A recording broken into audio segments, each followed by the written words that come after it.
बारी यसु मोट दिया बलियां चुकने अभी गाएंगे यसु मोट दिया बलियां चुकने यसु मोट को लोकिताई रहा यसु मोट को लोकिताई रहा यहोवा सने नाल नाले यहोवा सने नाल नाले यहोवा सने नाल नाले यहोवा सने नाल नाले नाल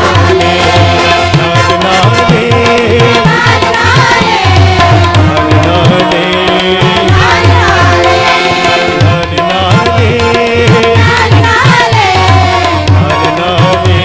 नाल नाले यहोवा सने नाल नाले यहोवा सने नाल नाले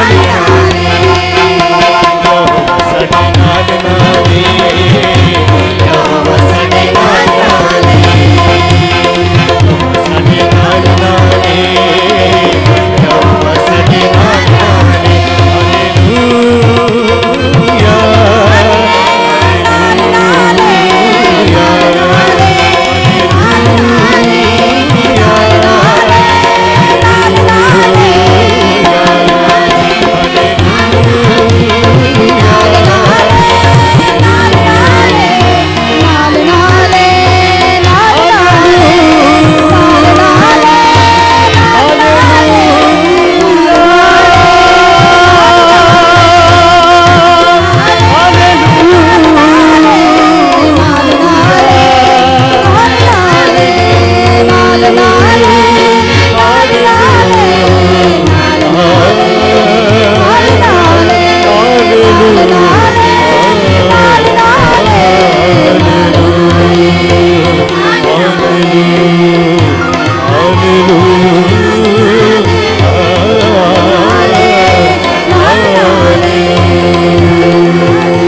अब वक्त है कि हम खुदा उनकी आवाज को सुने। तो आपकी भरपूर तालियों में पादरी आरफ सराज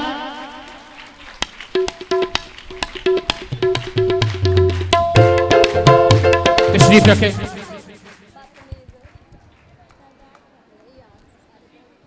तशरीफ रखें।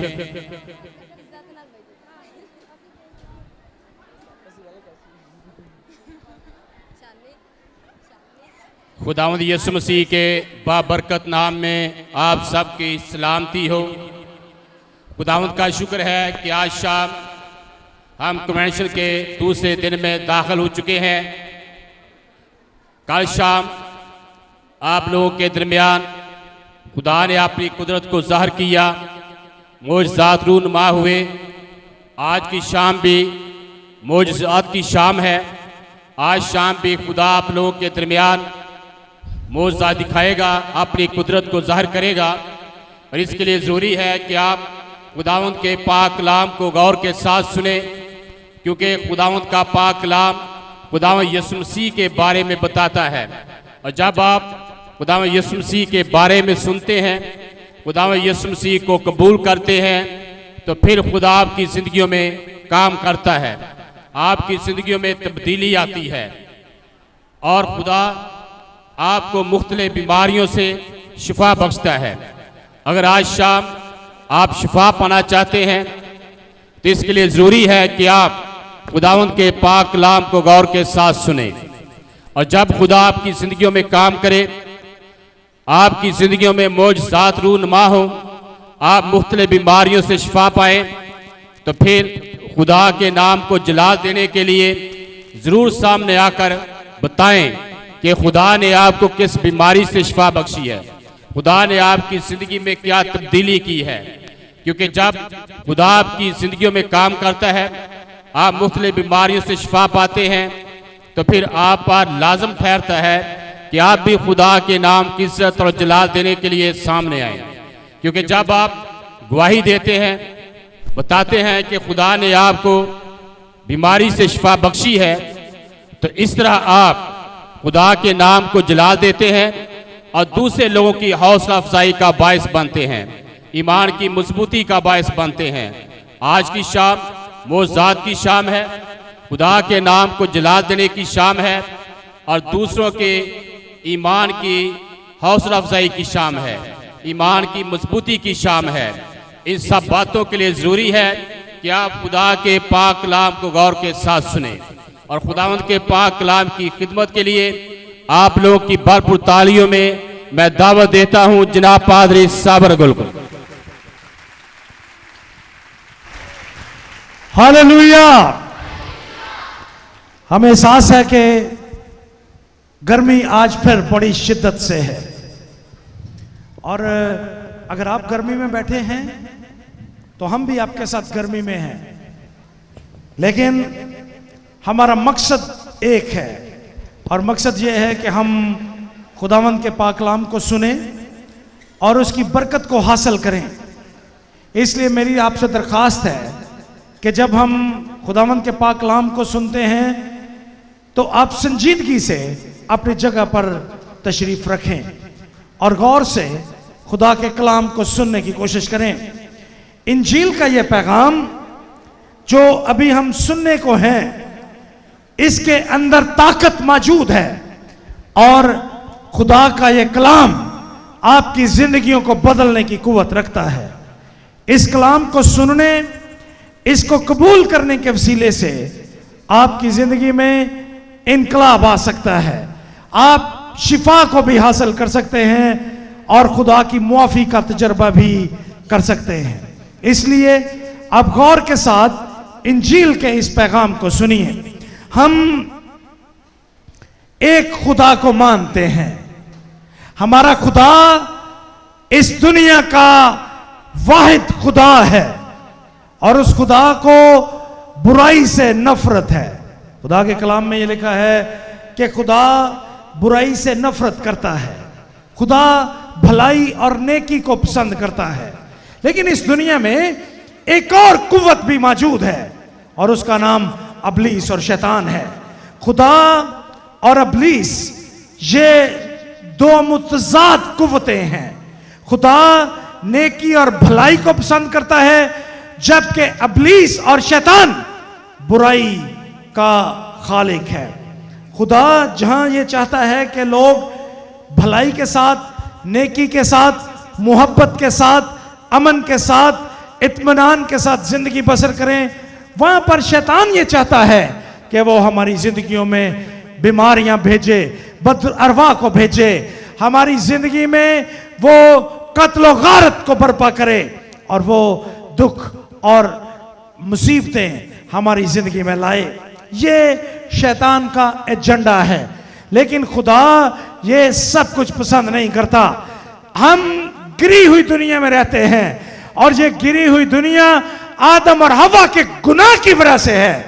अदरवाइज खुदा ने इंसान को एक खूबसूरत बाग में रखा था, लेकिन आज हम एक ऐसी दुनिया में रहते हैं जहां पर हम चोरी, कत्ल गारत, गुर्बत और अफलास की चक्की में पिसते हैं। और बिलखसूस जिस मुल्क में हम रहते हैं वहां पर गरीबों की हालत कोई बहुत अच्छी नहीं है।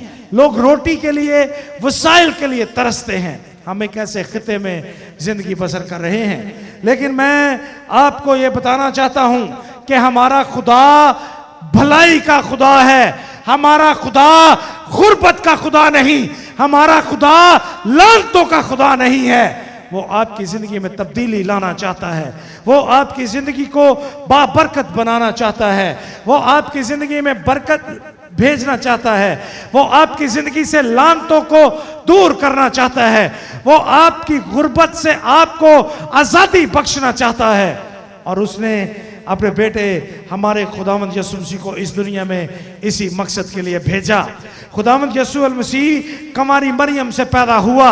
खुदावंद यीशु मसीह की पैदाइश की खबर देने के लिए जब्राइल फरिश्ता इस दुनिया में भेजा गया और उसने मुकद्दसा मरियम से ये कहा, मरियम तू दुनिया की तमाम औरतों में मुबारक है, क्योंकि तू खुदा के बेटे को जन्म देगी। मरियम ने कहा ये कैसे हो सकता है, क्योंकि मैं मर्द से वाकिफ नहीं हूं। जब्राइल ने कहा खुदा का पाक रूह तुझ पर साया डालेगा और तू खुदा के बेटे को जन्म देगी, उसका नाम यस्सु रखना, क्योंकि वही अपने लोगों को उनके गुनाहों से रिहाई देगा। खुदावंद यीशु मसीह अपने वादे के मुताबिक इस दुनिया में आ मौजूद हुआ। खुदावंद यीशु मसीह जो इस पूरी कायनात के खालिक खुदा का इकलौता बेटा है, उसने आसमान को छोड़ा और वो जमीन पर आ गया। खुदावंद यीशु मसीह ने खुद अपने बारे में ये कहा कि परिंदों के, हवा के परिंदों के घोंसले होते हैं और लोमड़ियों के भट्ट, लेकिन इब्ने आदम के लिए सर धरने की जगह नहीं है। आप जानते हैं कि खुदावंद यीशु मसीह अस्तबल में पैदा हुए, एक ऐसी जगह जहां पर जानवर रहते हैं। खुदावंद यीशु मसीह जो कायनात का खालिक और मालिक है, वो एक ऐसी जगह पर पैदा हुआ। आप जहां पर इस वक्त गर्मी की शिद्दत में मौजूद हैं, और हम में से बहुत से गर्मी की इस शिद्दत को पसंद नहीं करते, हम घबरा जाते हैं। लेकिन क्या कभी आपने यस्सु के बारे में सोचा है? हमारा खुदावंद यस्सु अल मसीह दुनिया की मुसीबतों से घबराया नहीं। यस्सु मसीह ने गुर्बत में जन्म लेना पसंद किया। उन्होंने आसमान को छोड़ा और वो इस दुनिया में आ गया। उसका ये फैसला एक बहुत बड़ा फैसला था। उसका ये फैसला कि वो जानवरों के अस्तबल में पैदा हो, वो कोई मामूली फैसला नहीं था। खुदावंद यीशु मसीह अस्तबल में पैदा हुए। खुदावंद यीशु मसीह जानवरों के रहने की जगह पे पैदा हुए। खुदावंद यीशु मसीह ने गुर्बत में जिंदगी गुजारी। उसने अपने लिए ये अल्फाज इस्तेमाल किए कि इब्ने आदम के लिए सर धरने की जगह भी नहीं है। अब तसव्वुर कीजिए एक ऐसा खुदा जो इस पूरी कायनात का खालिक और मालिक है, लेकिन इस जमीन पर जब वो मुझे और आपको बचाने के लिए आया, वो कुर्बानी के हर एक मरहले से गुजरा। उसने जिंदगी के हर एक मोड़ पर कुर्बानी पेश की। उसने आसमान को छोड़कर कुर्बानी दी। उसने दुनिया में गरीब बनकर कुर्बानी दी।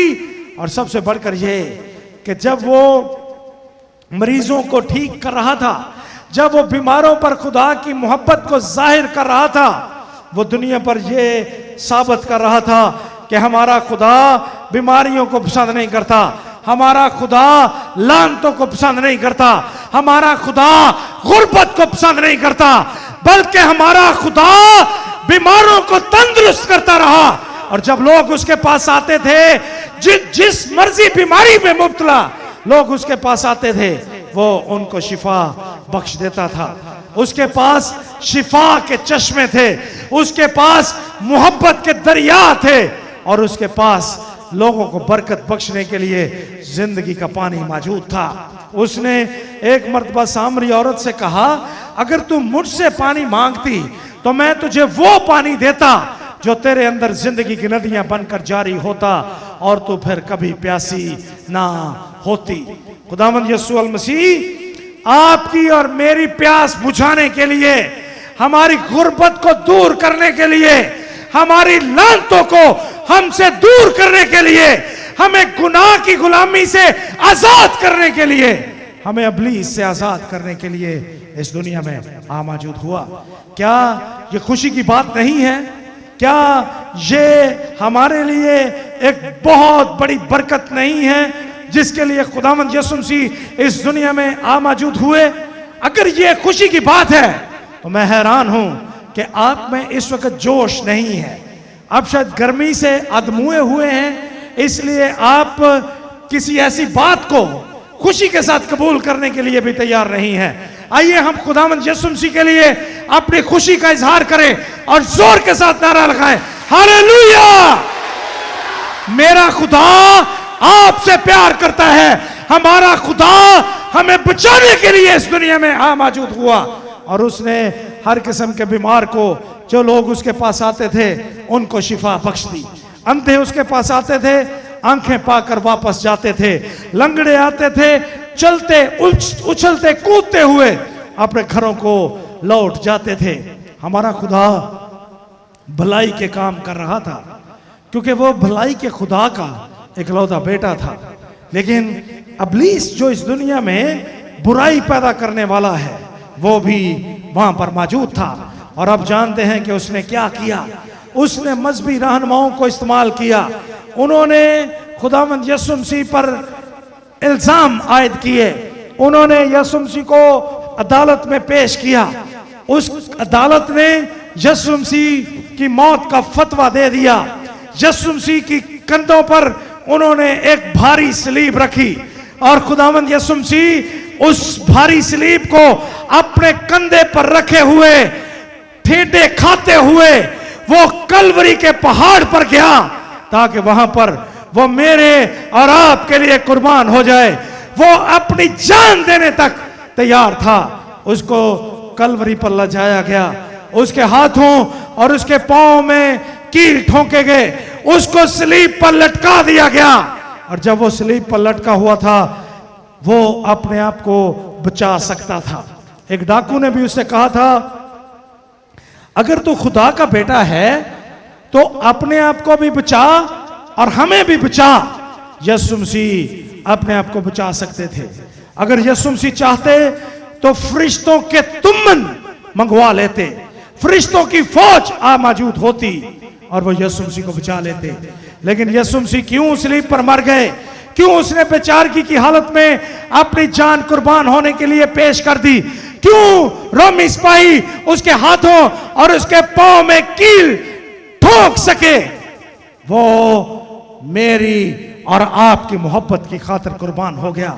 उसको मुझे और आपसे प्यार है। वो आपसे प्यार करता है, इसलिए उसने अपनी जान आपके लिए कुर्बान कर दी। उसने अपनी जान हमें गुनाहों से बचाने के लिए कुर्बान कर दी ताकि वो हमें गुनाहों से आजाद करे। जब वो सलीब पर लटका हुआ था एक सिपाही ने उसकी पसली में नेजा मारा। उसका खून जमीन पर बहने लगा। लेकिन यही खून मेरी और आपकी निजात का सबब बना। यही खून मेरी और आपकी शिफा का बाइस बन गया। उसी खून के वसीला से मैं और आप शिफा पाते हैं। खुदावंद यीशु मसीह ने सलीब पर अपनी जान कुर्बान कर दी और फिर उनके मुर्दा बदन को कब्र में रखा गया।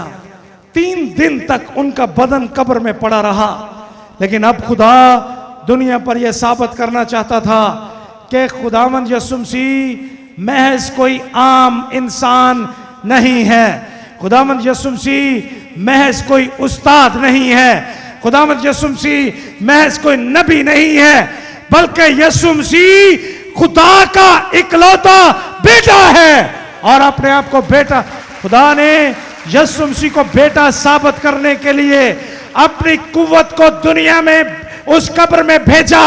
यीशु मसीह के मुर्दा बदन में जिंदगी दाखिल हुई और यीशु मसीह जिंदा होकर अपनी कब्र से बाहर निकल आया। उसने अपने आप को दुनिया पर जाहिर किया, अपने शागिर्दों पर जाहिर किया और फिर 40 दिन तक वो उनके साथ रहा। उसने कहा कि अब मेरा आसमान पर जाना जरूर है, क्योंकि जब तक मैं दुनिया में हूं मैं एक जगह पर हूं, लेकिन जब मैं आसमान पर जाऊंगा तो तुम सबको देख सकूंगा। तुम अब जाओ, इंजील की मुनादी करो और जो लोग इस इंजील पर ईमान लाएंगे मैं उनके दरमियान मौजज़ात करूंगा और जो लोग मुझे कबूल करेंगे खुदा आसमानी बाप उनको अपने बेटे और बेटियां बनाएगा। और जब वो इस दुनिया से इंतकाल करेंगे तो वो खुदा की बादशाहत के वारिस बनेंगे। लेकिन जो लोग उसको कबूल नहीं करेंगे वो खुदा की बादशाहत के वारिस नहीं बनेंगे, बल्कि वो जहन्नम में जाएंगे जहां पर रोना और दांतों का पीसना है। खुदावंद यीशु मसीह हम में से हर एक को, मुझे और आपको बचाना चाहते हैं। वो हम में से हर एक को ये मौका देना चाहते हैं कि हम खुदा के बेटे और बेटियां बन जाएं, हम उसको कबूल कर लें। ये ना समझें कि यीशु मसीह आसमान पर जाकर उसने मुझे और आपको नजरअंदाज कर दिया है। हम उसकी नजरों से छुप नहीं सकते। आप अगर बीमार हैं तो आप यीशु की नजरों में हैं। अगर आप गरीब हैं आप यीशु की नजरों में हैं। अगर आप मसाइल में हैं आप यीशु की नजरों में हैं। बादशाहों का बादशाह यीशु अल मसीह आपको देख रहा है। आप उसकी नजरों से पोशीदा नहीं हैं। वो आपकी बीमारियों से वाकिफ है, वो आपके मसाइल को जानता है और वो आज शाम आपको आपकी बीमारियों से आजाद करेगा। आप में से कितने लोग हैं जो आज ये चाहते हैं कि वो खुदा के बेटे और बेटियां बन जाएं? अगर आप ये चाहते हैं कि आप खुदा के बेटे और बेटियां बन जाएं, फिर आपको यीशु को कबूल करना होगा, उसको अपनी जिंदगी में आने की दावत देना होगी। और जब वो आपकी जिंदगी में आएगा, जब आप सलीब के इस पैगाम पर ईमान लाएंगे, जब आप इंजील के इस पैगाम को कबूल कर लेंगे, यीशु आपकी जिंदगी में आएगा और वो आपको अपनी बादशाहत का वारिस बनाएगा। आइए हम अपने कदमों पर खड़े हों और हम खुदावंद यीशु मसीह को अपना निजात दहिंदा कबूल करने की दुआ करें। सारे लोग, हम में से हर एक अपने कदमों पर खड़ा होगा और हम खुदावंद यीशु मसीह को अपना निजात दहिंदा कबूल करेंगे।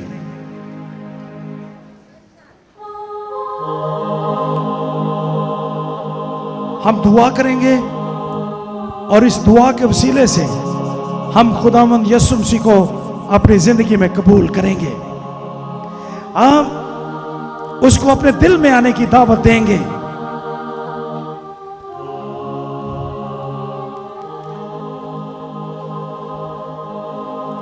और जब यीशु मसीह आपकी जिंदगी में आएगा, आप खुदा के फर्जंद बन जाएंगे।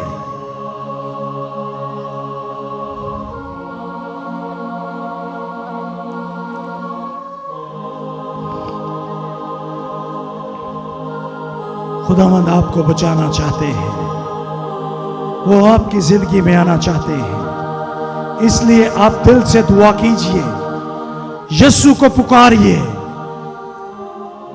और उससे कहिए कि है यीशु, तू मेरी जिंदगी में आ।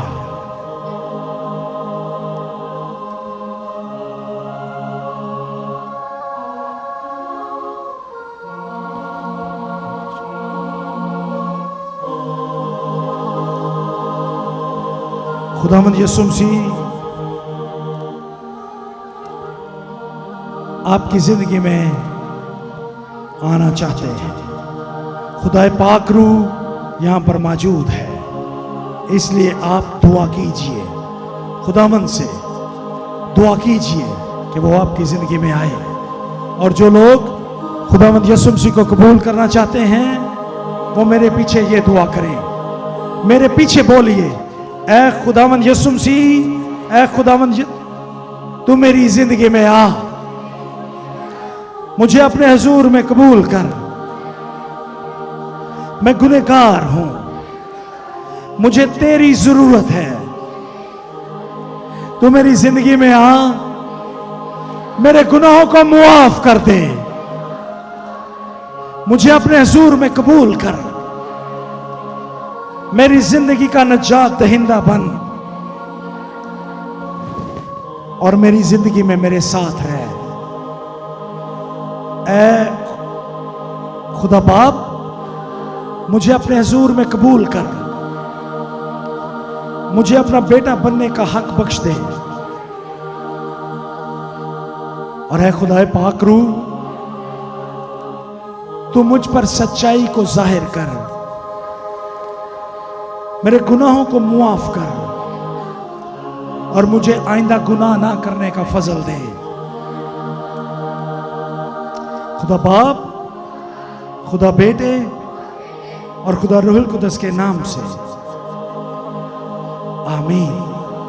आप में से जिन लोगों ने ये दुआ आज की है, वो खुदा के बेटे और बेटियां बन चुके हैं और अब आप ईमानदार हैं। आप खुदा से दुआ कर सकते हैं कि वो आपको शिफा बख्शे। कितने लोग हैं जो आज जिस्मानी शिफा चाहते हैं, जो चाहते हैं कि खुदावंद उनकी जिंदगी में अगर कोई बीमारी है तो उससे शिफा बख्शे। Thank you. हाथों को नीचे करें और पीछे से, सामने से नहीं, पीछे से कुछ लोग यहां पर आगे आ जाए। हम आपके लिए दुआ करने वाले हैं। यहां पर इस जगह को फिल कर दें, ये जो सामने जगह खाली है। आगे आगे आए, जो चाहते हैं कि आज खुदावंद उनको छुए, उनको शिफा बख्शे, अब सामने आ जाए। यहां पर खुदावंद आपकी जिंदगी में काम करने वाला है।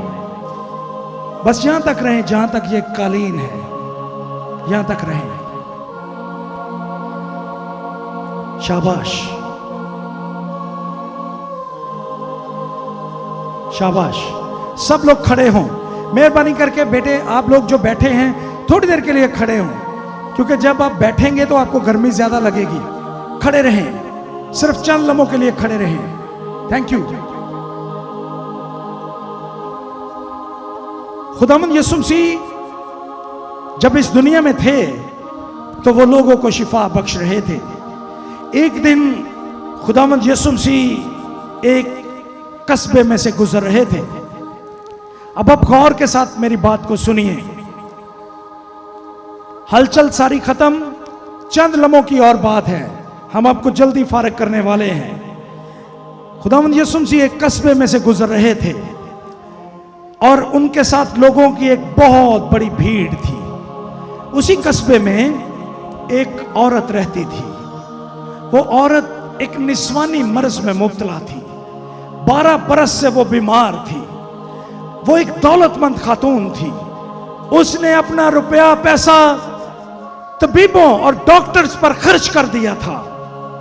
अब उसके पास कोई पैसा बाकी ना रहा था और उसको शिफा भी नहीं मिली थी। उस दिन उसने यीशु नासरी के बारे में बहुत कुछ सुन रखा था। उस दिन उसने देखा अपनी खिड़की खोलकर कि यीशु वहां से गुजर रहे हैं। उसने अपने दिल में सोचा कि अगर मैं खुदावंद यीशु मसीह की पोशाक के किनारे को छू लूंगी तो मैं शिफा पा जाऊंगी। उस जमाने में उस बीमारी में मुब्तला लोग नापाक तस्वर किए जाते थे, इसलिए वो औरत भी नापाक थी। वो अवाम में लोगों में आ नहीं सकती थी, लेकिन उस दिन वो डरती कांपती लोगों को पीछे करती यीशु मसीह तक पहुंचने की कोशिश करने लगी और बिल्लाहर वो यीशु तक पहुंच गई। गौर से सुनिए, गौर से सुनिए, अपनी बातें ना कीजिए, गौर से सुनिए। उस दिन क्या हुआ? वो औरत भीड़ में रास्ता बनाती हुई यीशु तक पहुंच गई। उसने जाकर यीशु की पोशाक के किनारे को छू लिया। जो ही उसने यीशु की पोशाक के किनारे को छुआ, यीशु रुक गए। उन्होंने मुड़कर पीछे देखा और कहा, मुझे किसने छुआ है? लोगों ने कहा, ऐ खुदावंद, एक बहुत बड़ी भीड़ तुझ पर गिरी पड़ती है और तू पूछता है मुझे किसने छुआ? यीशु ने कहा, क्योंकि कुव्वत मुझ में से निकली है।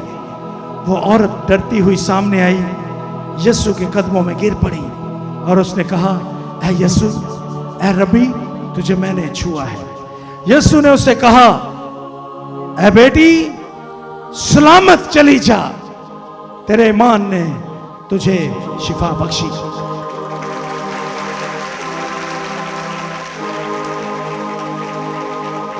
यीशु ने उसको ये नहीं कहा कि मैंने तुझे शिफा बख्शी। यीशु ने कहा कि तेरे ईमान ने जो मुझ पर है उसने तुझे शिफा बख्शी। आप ईमान के साथ अगर यीशु को छुएंगे तो आज आप शिफा पा सकते हैं। खुदावंद यीशु मसीह यहां पर मौजूद है। वो अपने पाक रूह की बदौलत यहां पर मौजूद है। वो आप में से हर एक को देख रहा है। आपकी कोई बीमारी उसकी नजरों से पोशीदा नहीं है। इसलिए आज जब आप ईमान के साथ उसको छुएंगे तो वो आपको शिफा बख्शेगा। वो यहां पर मौजूद है, उसको छू लीजिए और जब आप उसको छुएंगे आप शिफा पाएंगे। जब आप यीशु के कदमों में आएंगे, खुदावंद आपको शिफा बख्श देगा। इसलिए आप ईमान के साथ आगे बढ़िए, ईमान का कदम उठाइए और यीशु से शिफा पाइए। कितने लोग हैं जो आज यीशु से शिफा पाना चाहते हैं? थैंक यू, बहुत शुक्रिया। क्या आप ईमान से यीशु को छूने के लिए तैयार हैं? क्या आप ईमान के साथ यीशु को छूने के लिए तैयार हैं? यीशु मसीह यहां पर मौजूद है। आगे बढ़िए और उसको छू लीजिए, उसकी पोशाक को छू लीजिए, वो आपको शिफा देगा। आप तसव्वुर की आंखों से उसको देखिए, अपने सरों को झुकाइए, आंखों को बंद कीजिए, और जहां आपके जिस्म में बीमारी है